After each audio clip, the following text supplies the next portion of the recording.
I just spent the past 3 hours taking the engine out of the WR250F. Might be wondering why I took the engine out of a bike with 40 hours on it. So last oil change, I am putting my drain bolt back into the engine. You can already see. I start tightening with the torque wrench and the bolt is not getting tighter. And I don't know if you can really see, but that hole is completely stripped out. The threading is just coming out like this.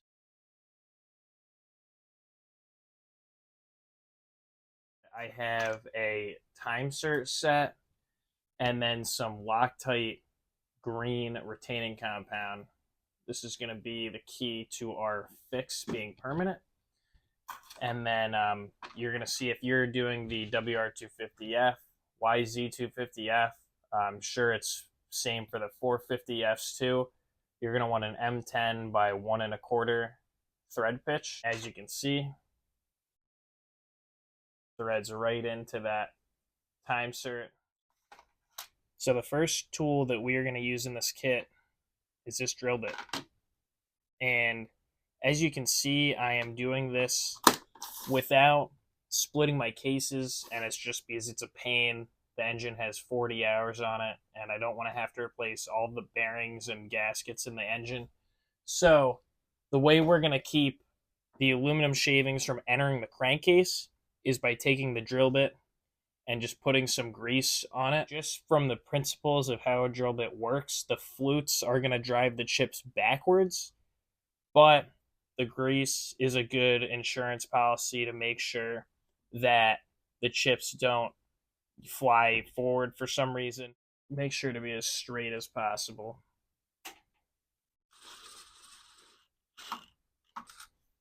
A 12-volt drill is having trouble with this.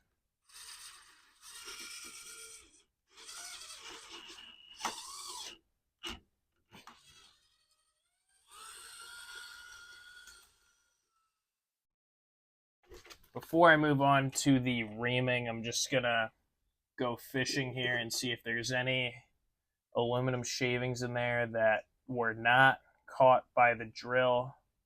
Ooh, hold on. I think I have a catch. Look at that.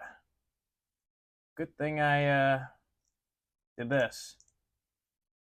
I think that was in there from originally from when the coils fell off. Now it's time to ream this hole. You're gonna want to bottom this out to the depth of these little steps right here. And I'm just gonna coat it with grease because this bit will also generate some shavings, and it doesn't have flutes like a regular drill bit where they're gonna get driven backwards.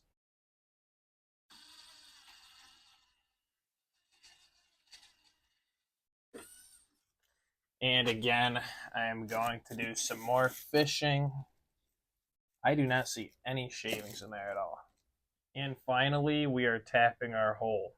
So I'm going to take the tap, and then I'm actually going to take a ratcheting wrench since my tap handle wouldn't clear this top of the case, and I want to make sure that it's straight and not getting swayed away by the hitting the case. You're also going to want to put grease on the tap. Tapping is a major chip generator. Make sure it is straight.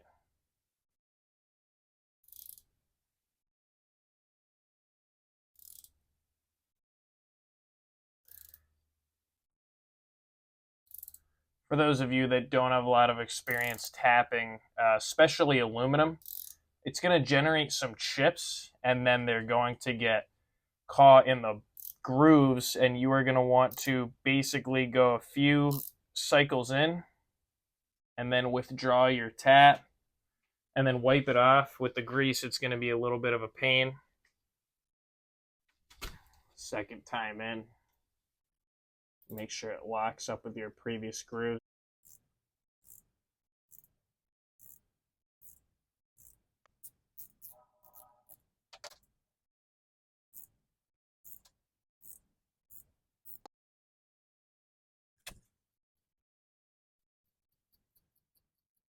Before I put the Timesert in, I have my engine up on this bench. Pour some cheap motorcycle oil into the filler hole and just cycle it through this engine just to wash out any chips that might be in there. There we go.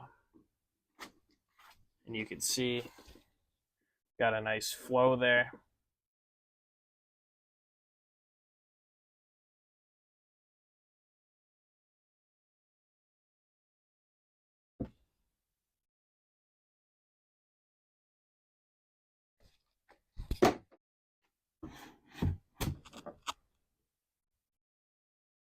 We're about ready to put this Timesert in. So from before, we're going to be using the green Loctite retaining compound.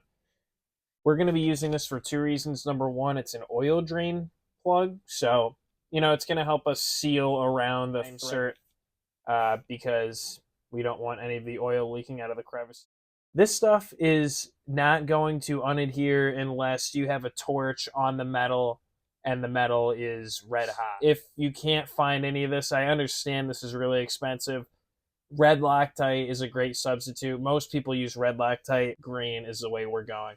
The last part that we need is this insertion tool. To take our insertion tool and put some oil on it, it says in the directions that you want to put oil on it, and you're going to see why in a second.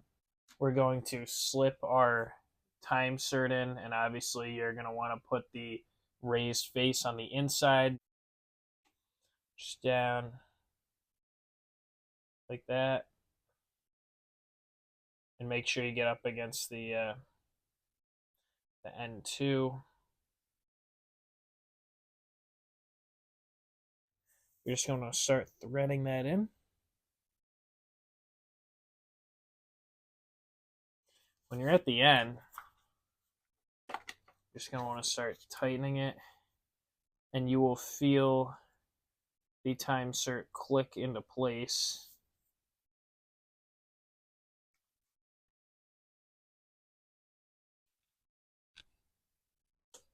And then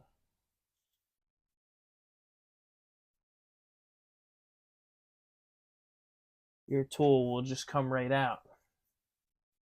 When you loosen it, and the Timesert will stay in the hole.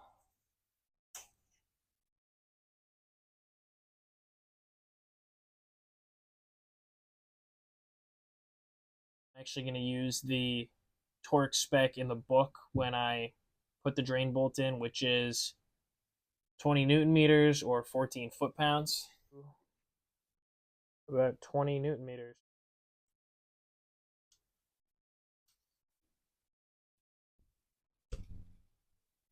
So just clicked. And then I'm just going to go another like eighth of a turn just to make sure it's in there. It's now time to fill this engine with oil. And I'm going to use Royal Purple Max Cycle. I use the 20W50 at this time of the year because it's about to be summer. And these engines, if you read the manual, they take like 0.98 quarts or something. So I always just put the full quarts in. I've never had a problem with it.